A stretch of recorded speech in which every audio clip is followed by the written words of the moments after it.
Hello, my friends. My name is Jonah Babbins, and welcome to episode 144 of the Discourse in Magic podcast. I'm sure you read the title and you know that this is not a usual episode. This is instead the New Year's resolution episode. And every year I try to make a point to talk a little bit about plans and goals about the next year in Magic. So before we dive into the episode, and there's more than just me in the episode, there's some other fine people, but I wanted to very quickly talk about the contest. So first of all, a big thank you to everybody who entered in the contest. There were over 600 contestants, and each contestant can put multiple entries in, and there were over 600 contestants and over 7,000 entries.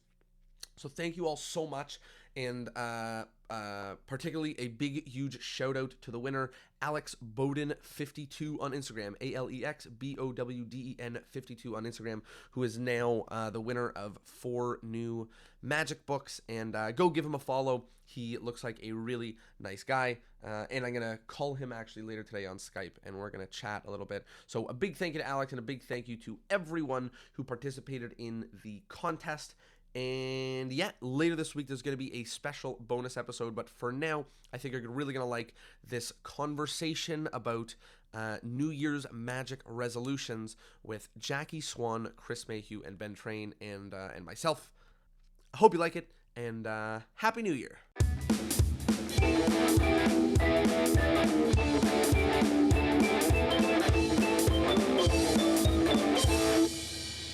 Hello, everybody, and welcome to Discourse in Magic. This is Ben Train, everybody. My goodness, this is going to be horrendous. Okay, so let's get it out of the gate first, and then I will welcome everybody. So the very first thing is my greatest and biggest nightmare came true, which is when I started this podcast.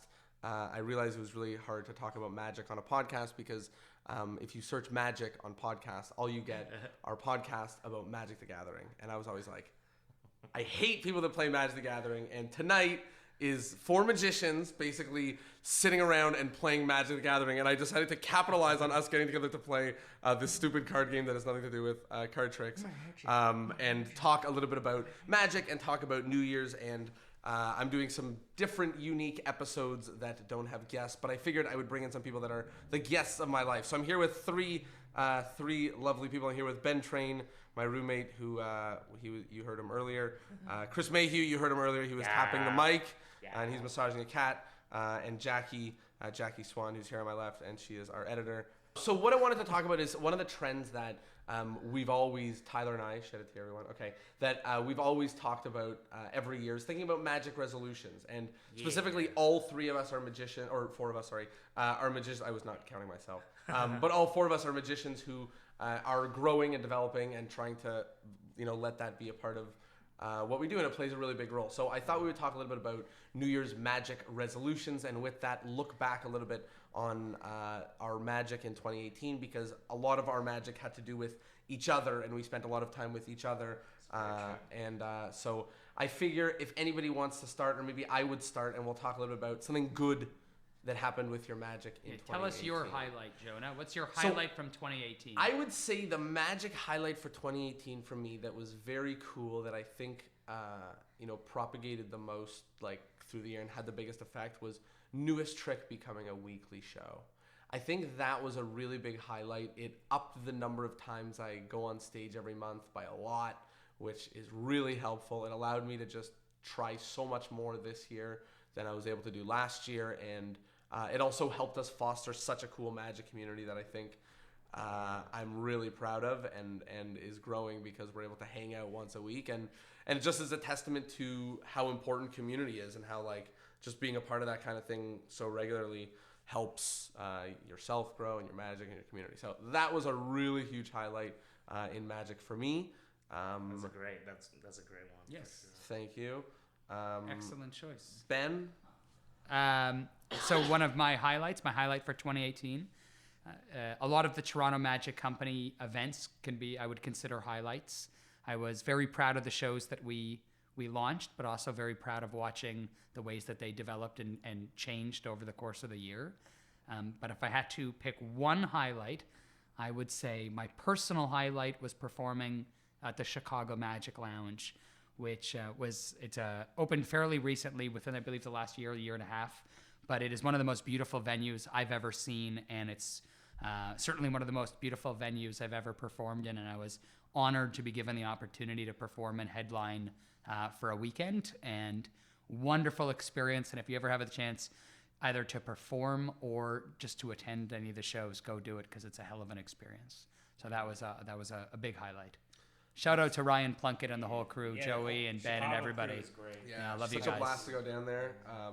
And the lounge is very cool. I remember going there, seeing how cool it was, going backstage and looking at it. So it was very cool. If you're a magician and you're starting to put on events, you're gonna walk in and you're gonna look around and you're gonna be like, that's what I'm trying to do. Like, that's the embodiment of your dream. This stunning venue. Yeah, go see it. It's the dream. That's the dream.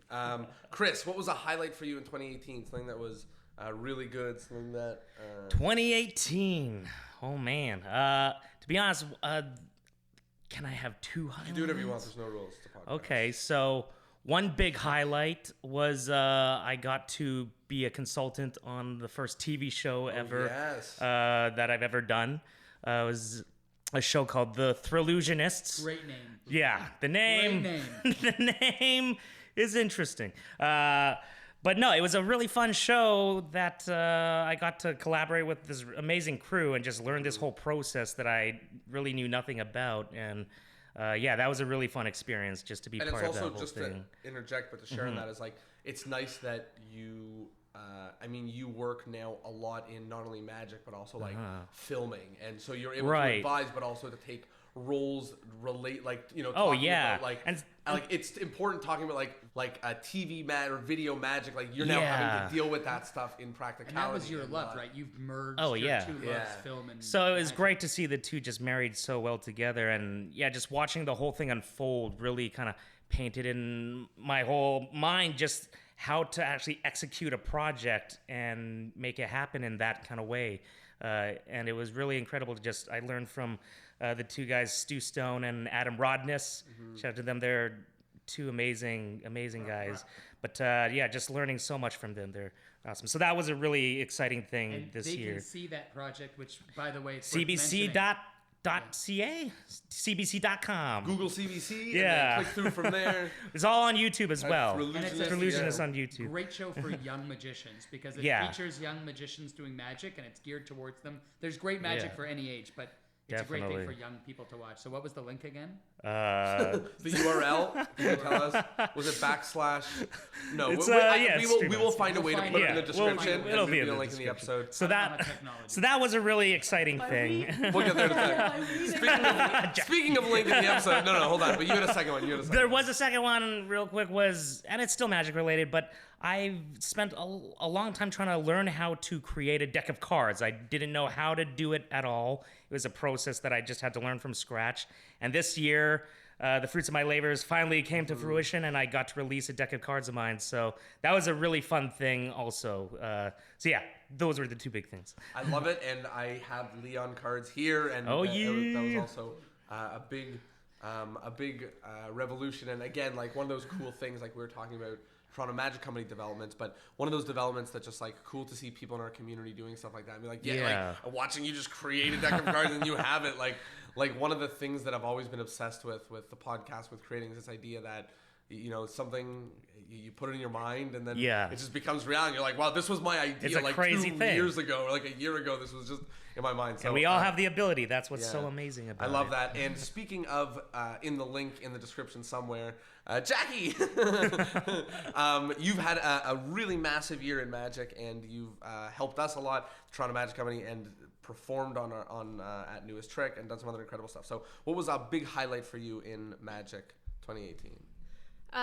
Mine lame compared to yours, but would have just been picking up coin magic. Like, I don't think I would have been as much into magic if I hadn't started doing coins. I love coin magic so much, and I don't do it at all. I don't do it at all. It's also cool because there's not a load of people doing coin stuff in Toronto, so it's cool that, like, it happens recently where everyone's hanging out, like 4 guys are playing with cards, you're like jamming with coins. I'm like, yes, like this is good. So that's really cool. I could watch it all day.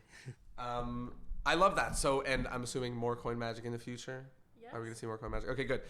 So one of the things I didn't mention at the beginning of this, but is obviously when we're talking about our highlights, and in a minute we're going to talk about our lowlights. But hopefully, if you're listening to this, take a moment and think about what those things might be for you, and that this is obviously an opportunity to look and develop and move forward. So now we'll talk a little bit about some of the negative things, or rather something that we struggled with, or that magic-wise was challenging for us, or maybe that we now see the light, but we didn't during the bulk of 2018. So I'll start. I don't think in 2018 I took as seriously as I needed to the sheer amount of creative work needed to do all of the things that I do. And I'm talking about this with, I think, everybody here a little bit recently, in trying to create new magic, in developing new shows, in, our shows, we have new posters, the podcast interviews and stuff. And usually I'm somebody who, with my degree in math and my background in things being like analytic, I like to just get work done, like slowly do work. But to have to focus and like come up with creative solutions is not something that I set enough time aside for. And I think this year, we'll talk about plans for this year, but I think, anyways, the thing that I struggled with is that I didn't take as seriously the amount of creative work that I had to do, and didn't set aside enough time regularly to be able to do that kind of thing. For me, I think. That's going to change in 2019, Well, isn't it? I hope so. I think that's going to change. Talk about that. Well, the next thing we'll talk about is the resolutions. But I guess I can talk about it. But it's obviously that one of the things that I've been doing, and obviously it's helped that not obviously, but it's helped that we've moved in together. That we're doing a lot of magic at the same time. So every morning I've been doing a little bit of writing, and that helps. So I'm either doing writing and sending out an email to Discourse and Magic. I'm doing some writing on my act. Or I'm doing some writing, working on other things. But writing has really been a big solution in there, a thing to put into regular habits. So that's an interesting development for me. Ben, what about you? Is there a New Year's routine? What was there 2018 thing that maybe you struggled with, or something that you see the light in now? A low light. A thorn. The biggest thing I struggled with was I was frustrated. I spent a lot of time and a lot of energy focused on other shows, so like the newest trick shows or the Art of Magic shows, or starting and launching a company, or working on personal branding, and a lot of creative energy went into all these other projects, and I wasn't focusing nearly as much on my own show as I should have. And I came to the realization that I felt that my personal show had fallen behind in terms of quality, and in terms of the content I was proud of had fallen behind the other shows we were producing. So I sort of fell out of love with performing my own show, which was really frustrating, because it meant that I was waking up and I didn't want to go do the shows. I wasn't excited to do the shows because I wasn't very proud of the product, if I'm being perfectly honest. And it's because I knew I could do better, and I just wasn't, for a variety of very lame reasons. So that was a low light, was being frustrated with my own show and spending energies elsewhere and not working on the show the way I should have. And obviously that will tie directly into my New Year's resolution, because I'm already implementing steps that are getting me back excited about my show. So, and also just something I want to touch on, it particularly in the lens of people thinking about what they can take home from this, is a lot of people who are starting to either do magic full time or have been doing it for a while. All these books or all this knowledge about being an entrepreneur, all of that starts to become relevant, because you have to juggle like what time you're going to spend doing creative, and what time you're going to spend like focusing on business stuff, or focusing on pulling together promotional material. And there's only so many hours, and to have to start juggling that stuff, when you do magic as a hobby, all of your time can be towards working on your act. But when you do it professionally, sometimes you have to give a lot of your time towards the things that, whether you like to do it or not, like the things that are maybe business, or finding marketing materials, or back and forth emails, or whatever. And it's easy to get caught up in that busy work and to not, do the reason why we're here. I mean, I love magic, and I love working on magic, and I love solving magic problems. But as I became busier and busier as a professional, some of those magic problems changed. So they stopped being, how do I get a selected card reversed third from the bottom, and it became, how do I engage with an audience when half the audience is older people and half the audience is younger people? Or it changed how I might do this secret, like how I might switch a deck in the middle of this sequence, and it changed to how I can produce a show where or multiple shows every month, and I'm on each one of the lineups, but I have to do different material for the audiences. So I'm at home thinking of creative solutions, and I'm thinking about magic, and I'm thinking about performing, and I might even be thinking about technique and about magic aesthetics and theory and all those fun things. But instead of working on a card trick, I might be working on marketing or other stuff. So it gets really tiring really quickly, where I'm like, I know I need to work on my show, but I've just spent 9 hours today working on magic, and I don't know if I want to work on my More show that I've magic. done 1,000 times, but I Yeah. need to, and it's something you have to do. So we'll talk about that in the resolution. I love that. Chris, what was something that you struggled with, something you see the light in now? So this was an interesting year for Magic, performance-wise, because I took a year off of performing. I did not perform at all, except for the random newest tricks. Trick, And those were kind of just a great way to kind of keep that bug at least bit somewhat. But it was just an interesting departure, because I ended up starting work at an editing studio up in Richmond Hill. So I learned the trek. The trek is I respect the trek to work. It's a daunting one. Now this was a low light or a struggle from 2018. So the not performing for a year, was that a choice, or was this something that you struggled with? So the struggle was when I was performing, I was building up this character and ego that was just an interesting kind of thing where everything fit together with the show, but I started to grow out of that character, and I felt that, I couldn't do the show if I wasn't that character. So I didn't know what to do with it. So I just decided to step away and take a break from it. But I'm feeling the bug, It's one of those things where when you step back from it, you realize just how much you love it, I guess. So just not performing for the whole year was just kind of a weird thing to, when I've been doing it for so long. But I guess that's the low light for Magic wise, is that I was not performing at all, right? Besides It's kind of like this trick. It's kind of. I was thinking like, you do it because you don't want to be up on that stage anymore, but also kind of feels like a setback. You know what I mean? Like in some of those ways. And we were talking about it. Like I was talking about, like I was struggling with my character a lot this year, and I was saying like, maybe I have to just stop performing and just like figure this out. Yeah, when you take a step back, you get some perspective. And honestly, I've gained a lot of perspective, and I'm ready to come back and look at the material in a new with a new lens. Totally. And now that I've shed that whole character and persona that I was trying to develop for so long, it's kind of a nice refresh. But sometimes you gotta do it and just re-look at all the material you're doing and see how start fresh in some ways. And I know that because we grow as human beings. I know that part of your resolution has to do with that sort of low light of not performing. So sort of seeing a trend here of like things that we weren't happy with this year, and how we're going to directly try to solve those problems with our resolutions. I love that, and I think that's also one of the ways that we're going to hopefully look at this in a moment. Jackie, is there something in 2018 Magic that you feel that you could have done better, or that you know better now, or something that you've learned? Everything. I guess my biggest thing is that I just didn't, or still don't, show people what I'm working on. I tend to keep to myself. So Ben's looking at me funny. No, I'm wondering why you don't. Like because you come to a lot of Magic events, and I know that people, and I know that you know this. There's a lot of very supportive people and friends of yours.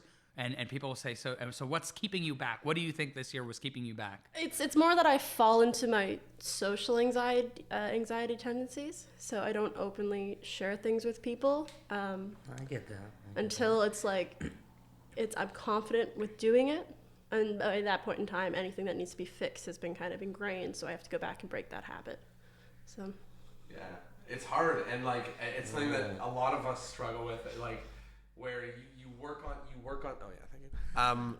Where you're playing with an idea and it's a half-hearted idea, and it's like, and this is something that I remember that I used to feel really early in Magic when I felt intimidated if somebody asked me like what I was doing, I'd be like, oh, and I would tell them something I'm working on. I would show them like someone else's trick verbatim. Cause I'm like, what am I like? How am I gonna? Because I don't want to be like, look, I'm coming this way where I rip a card and it kind of looks like 2 cards. Like I worry they're gonna look at me and be like, oh great. Like I certainly feel that. I mean, I'm not a fan of performing magic unless it's like in a paid setting, and it's not just because I want the money, it's because I'm very apprehensive about doing it. Like I know at Chris's, like I go to Chris's parties all the time, and Chris will have bust out a deck of cards and he'll do magic, and I almost never do magic for people there. I almost never do it, which is crazy because like I go up on stage and I'll do magic for 300 people, and I'll do close-up magic. I mean, you can hire me to do strolling and cocktail magic, but like I don't want to be sitting at a party like having to go into performer mode, and I don't like. So I get it. Like I don't want to do magic there. I mean, it also feels oftentimes like when it's out of context, it often feels so like the way you said performer mode. Like it feels so like judgmental. Like you want to show someone something, and it's like there's eyes. Like it's also though some of the best moments. You know, Of like the course. moments where you do it, course. and then you create all the like a moment where you make all these. You're new at a party friends and everyone knows you're a magician. Yeah. Someone's gonna ask. yeah, you. and it's Someone's interesting gonna- to be It's prepared for that. inevitable. And also, one of the things just to pull that out, because it's something that I really respect and admire about Chris, is he always says like, here's something I'm working on, and he's almost like trying to catalog the ideas of his friends. But I like the approach of the jamming to say like here's something, like you're like, what's your solution to this? And just like you just ask everybody with that kind of openness, because that's a way to show something that you're halfway done, or something that you're working on with an openness, and not have to like awkwardly do half of a trick or something. Yeah, honestly, the magic jams to me are one of the most important parts of any kind of creative process, is because when you're working on an idea and you might get stuck or somewhere, or even if you think the idea is done, just running that idea past another person with their own unique mind, they might just look at it a little differently than you. The last thing is the magic resolution. So each of us sort of hinted at it potentially with some of the things that we're struggling with, but each of us having a magic resolution. And I mean, one of the things that you said really resonated with me about how over time I grew. I don't feel like I grew out of the material in my show, but I feel like, Chris, more like what you're saying, is my character upgraded or developed, and then some of the magic required doesn't fit it, or maybe that I need to find a way to to make it fit it again. Remold so it. That was an interesting thing, is to just like take a good hard look at my character, because that's something that I've sort of not really thought about. It's and a struggle. Said, like, it's a struggle to it's just find me that up character. there, and upon looking at it, I feel like I'm trying too hard up there, so I need to tone that back. But with that, I think, and everyone nodding that I am trying, a whole room of people nodding is horrifying. That's really bad. But that for me, and sort of what I said before, is the way to hopefully implement that is to put more writing, and particularly scheduled writing and scheduled work. And Ben and I are focusing on like literally scheduling types of work in our calendar. And I've put days where I'm like, this is a creative day of work. And that's not something that I would have ever done before. That's not something that I would have ever done before, but it's something that I feel like I have to do. And some creative days are really frustrating, which, I really resonated with me, the episode with People that just came out. But some of the creative days feel really illuminating when you really like move the needle, or whatever the saying is. And it's important to note, when you say that we've structured in creative days, it's not just days where we're like lying on the floor. Well, you were lying on the floor. I was doing yoga, but I can do yoga. Well, I do my creative days.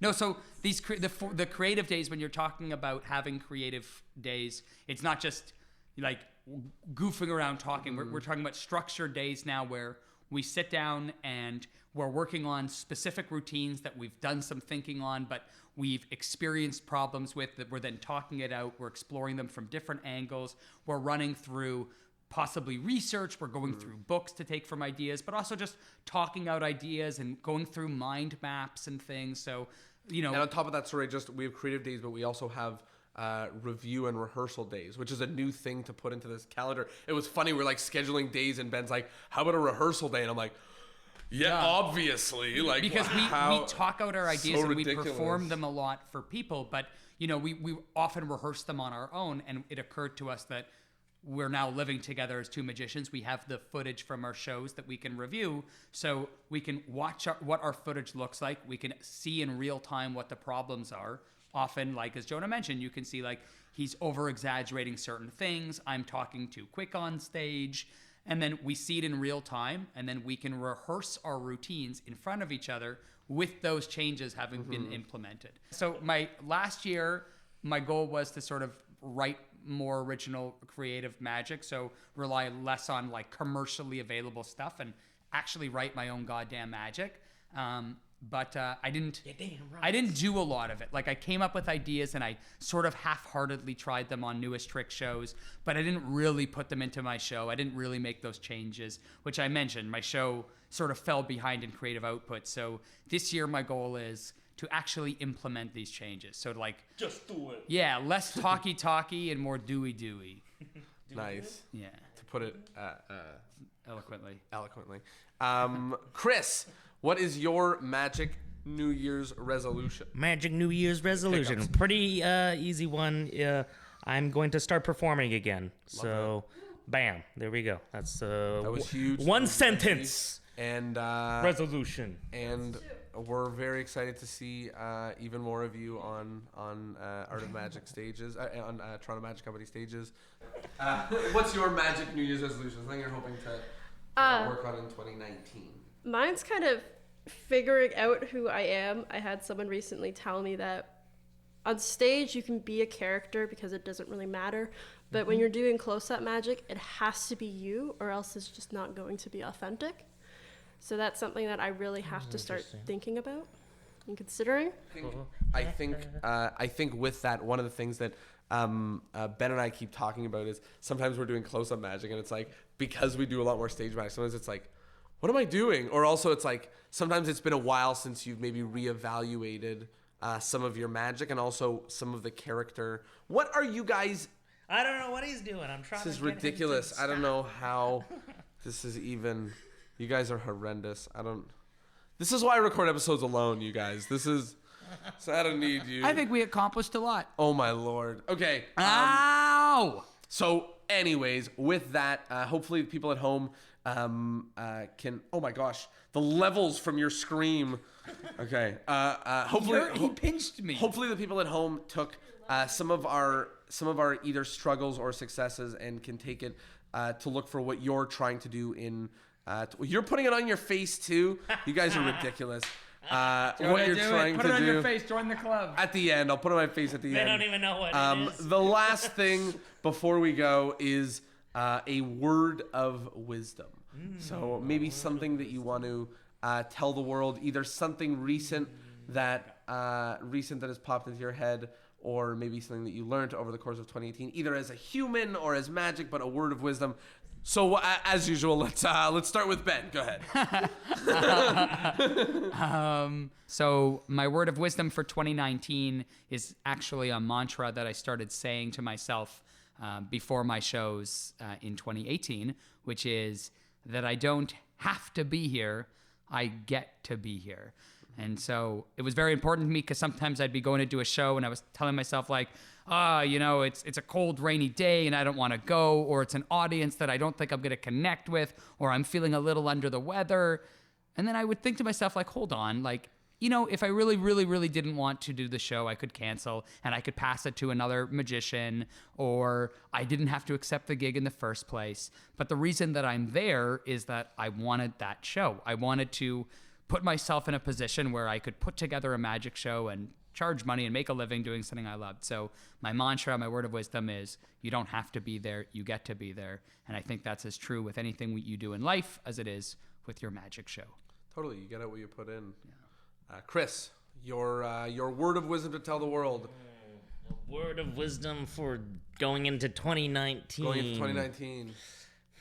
While reflecting on the year, I'd say one of the most important things that I felt I needed to, I guess, just embody in my psyche is to just enjoy doing things. Like, I don't know, there's a point where I would just lock myself in my room and not want to go out and do anything.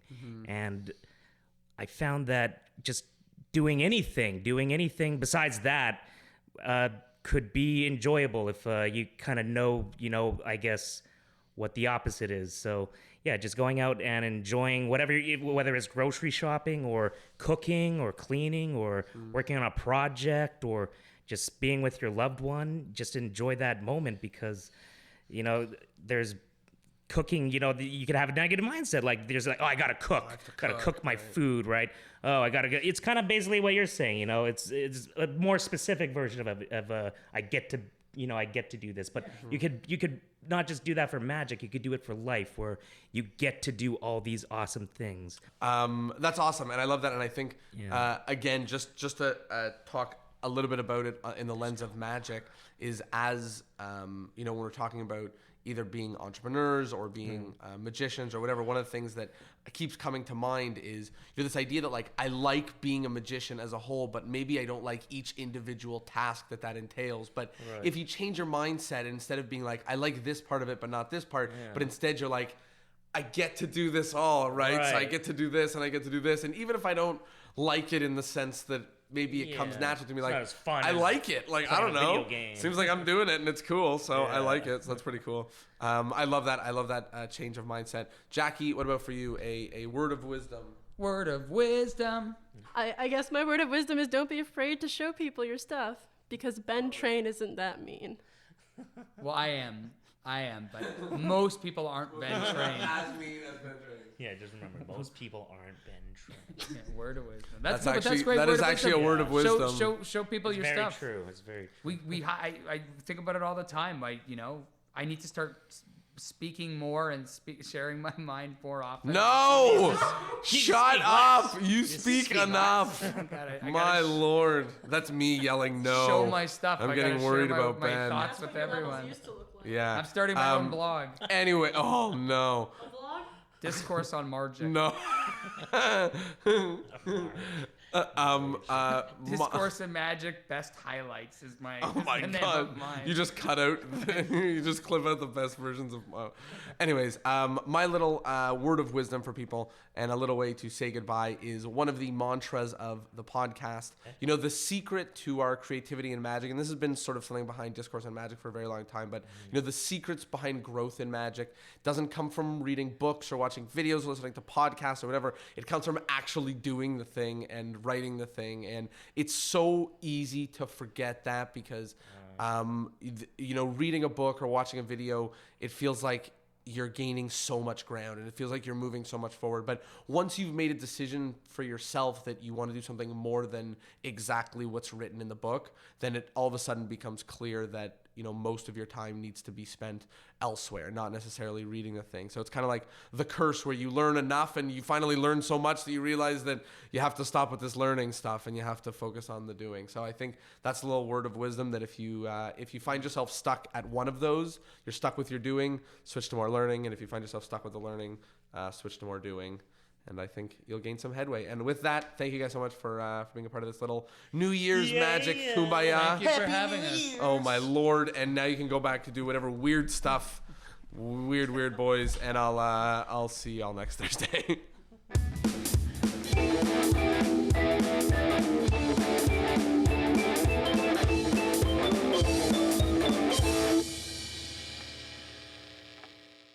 Well, there you have it. I hope that you liked the episode, and I hope, like I mentioned in it, that you took a moment to think about how you feel about those things. So maybe something really great in your Magic 2018 that you see the light in now, or that really wasn't going very well, and something that you're planning for in 2019. I'm going to leave you with one little cool tidbit for today, which is that once you figure out what it is that allows you to grow the most or grow quickest, or the thing that you have done in the past that has allowed you to grow the most and succeed the best, do more of that. So let's say you love sitting alone and writing, and that helps you develop your scripts a lot. Do more of that. Let's say you like speaking into the audio recorder on your phone and then transcribing it. Do more of that. Sometimes it's hanging out with magician friends and talking out your ideas. Do more of that. Sometimes it's hanging out with theater friends and talking out your ideas with them. But try this year to find out what it is that helps you grow the most and to put more of that in your schedule and do more of that. There's my little tidbit of info. You can expect a fun little bonus episode coming out this week. And other than that, thank you for being here. Thank you for being with us in 2018 through some big changes and just through all the ups and downs and all the interesting stuff. So thank you so much for being with us through 2018. More to come in 2019, and happy 2019.